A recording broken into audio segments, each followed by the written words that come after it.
Today we'll be making sushi from a beautiful but somewhat unique fish, and it's actually from pretty far across the globe. I've gotten my hands on a mystery box of a ton of different species of fish from New Zealand, but part of it's not a mystery because I actually know that one of them is a New Zealand snapper. People ask me all the time, especially chefs, Nick, how do you get all this ridiculous seafood? And it actually just turns out that I'm great friends with the family who runs the oldest fishery in the country. But today let's open this mystery box together and let's see what's inside. I've already cracked it open a little bit. We've got sea robins, a bunch of different types of snapper, and some sea perch. And this bad boy right here, hidden under everybody, is who I want to work with today. This is a New Zealand snapper, and it's absolutely beautiful. Let's break this bad boy down and make some sushi. I wish we could make something with all these fish, but before we begin, I just want to let you look at all the beautiful fish I got in this box here. They're all so incredibly unique, and as a chef, I really can't tell you how fun it is for me to be able to work with so many cool different species. But for now, I think we got our work cut out for us with this ginormous bad boy right here. Let me just start out with my game plan real quick. I'm gonna break this fish down, and believe it or not, snapper makes really good sushi, or sashimi I should say. Then I'm actually gonna smoke this. I'll toss it with a little bit of mirin, maybe a little bit of soy sauce, and then inject a bunch of applewood smoke to give it a really unique flavor. After that, I'm gonna roll it up in a normal sushi roll and see what we get. Again, I have no idea what this is gonna taste like, but as always, we're gonna go straight from sea to sushi and make something pretty cool. Let's roll.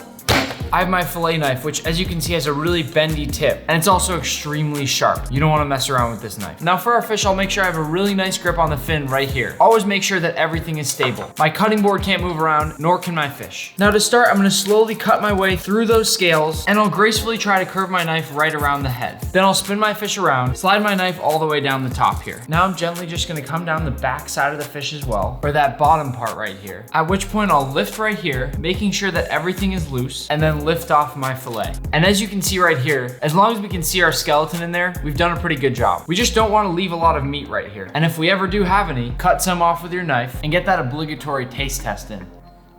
And now that we've done that first side, let's quickly flip this over and do the second side. Filleting fish is fairly simple. And the reason chefs often love to do it is one, because you know you're getting the freshest possible product you can get. Two, because it's cheaper than buying those fillets at the market that are already portioned out. So you're getting a lot more bang for your buck. Three, because it's actually quite fun. And four, because you can use all those extra scraps to make a really good fish stock. That's a win-win-win-win-win. One of the reasons I need such a sharp knife here is actually because at the end I have to break a little bit through some of these bones. This little part of the fish right here is also filled with all sorts of stuff that I don't really want. So I like to take this part off now by just taking my knife right up and shaping it around that edge with those undesirable bones. Once I've done that, it's easy to finish off my fillet. So the true but somewhat unofficial test to see if we've done a good job filleting this is if there's any translucency right here. It might be hard for you to see, but for me there absolutely is. So I'm happy with what we've done with this fish. Now let's finish the fillet and move on to sushi. Now we'll quickly finish off these fillets by getting a really firm grip on the end of the fish, and then with our knife at a slight downward angle, the skin is really tough. I'm just gonna slide back and forth till I get my whole fillet off the skin. Just take a look at how clean of a cut you can get between the flesh and the skin. Again, just slide gently back and forth and it'll all come free. Flip it over, and if you need to make any more minor cuts, get those done. I'll do the same thing with my other fillet. A nice firm grip and then a gentle slide back and forth. And just like that, we're all set. Now for my snapper, I wanna find some pieces that are white, can be placed into nice long strips and have no bones. I know that sounds a little picky, but we're making sushi and this needs to be really top quality. Once I've isolated a really beautiful piece, I'll gently cut it into portions and this is ready to smoke. So let's get smoking. Now to start the smoking process, I'll layer my pieces of fish right into this bowl. Then I'll add just a touch of sesame oil, a bit of mirin, which is this sweet rice seasoning, and as always, a little bit of soy sauce. I'll gently mix these around to get them evenly coated. After which I'll place a nice layer of plastic wrap over the top of my bowl.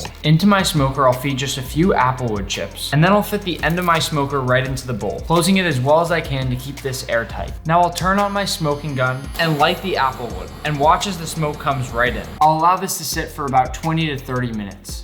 Now I'll unwrap my fish, and I can't even begin to tell you how beautiful these aromas are. When people think smoke, they think massive grill, but the fact that I can do this at home with such small tools is really fun. For our sushi, we'll start by laying down a piece of nori. After this, I'll begin to press down some of my sushi rice. As always, I just want a really nice thin layer on here. You don't want to go crazy with the sushi rice, and you'll notice that at a really good sushi restaurant, they only put a very thin layer that's also somehow very evenly spread, despite how fast those sushi chefs are moving. I still haven't decided decided whether or not I like the sushi rice on the inside or the outside of the roll. So if any of you have thoughts on that, I'd really appreciate you tossing that in the comments below. Once our sushi rice has been spread really nicely, I'll go ahead and take a few pieces of our fish out of this bowl and lay it right on top of our rice. I've decided to keep the rice on the inside for this one. I'm gonna add just another piece so that it fills the whole roll. Now I'll take 2 thin slices of cucumber that actually line up perfectly, and to finish it off, just a little bit of my Japanese mayonnaise. Now I'll roll it up. Remember, we want it nice and tight, so first a little push here, and then finish the roll the rest of the way, and give it a nice little squeeze and pull. And that should give us a perfect, beautiful sushi roll. I do have to say, keeping it inside the nori makes it really, really neat and easy. So if you're gonna make sushi for the first time at home, I would honestly recommend doing it this way.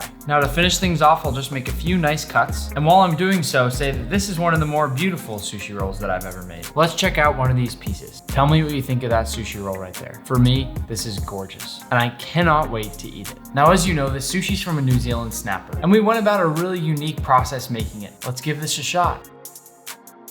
That's one of my favorites so far. I don't know if you can tell, but if you look closely at the fish in the middle, there's a slight area surrounding it that's clearly been treated in some way, and that's our smoke. That's a really great sign because it means our smoke actually permeated through the outside of the fish and got that beautiful flavor in there. And I can tell you firsthand that when I taste it, I get that smoke. Now, I'm not gonna lie to you and say that I'd be like, oh, that's applewood smoke, but I do taste that beautiful smoky flavor, and that's what I was going for. Now, in terms of the bite I get, we're gonna do the usual, and you know how it goes. This is a roller coaster of flavor. I'm not sure what this was, probably more like this. I say it's a roller coaster because I'm getting different flavors all the time. Every time I take a bite through the nori, I get that chewy, ocean seaweedy flavor. I get a really, really delicious, smooth creaminess from the rice and the Japanese mayonnaise that kind of carries itself all the way throughout the process of actually eating one piece. Then about 2 or 3 times throughout my chewing, I got a bit of smoke, and it was delicious. The cucumber doesn't play a massive role, but I do get a little crunch once in a while, and I'm okay with the cucumber being there for just a tad bit of texture. If that's the flavor that gets lost in this sushi roll, that's fine. Now, please don't forget to like, comment, subscribe. Thank you, thank you, thank you for always watching these videos. And if I can ever do anything to make you love them even more, you just let me know. Happy cooking.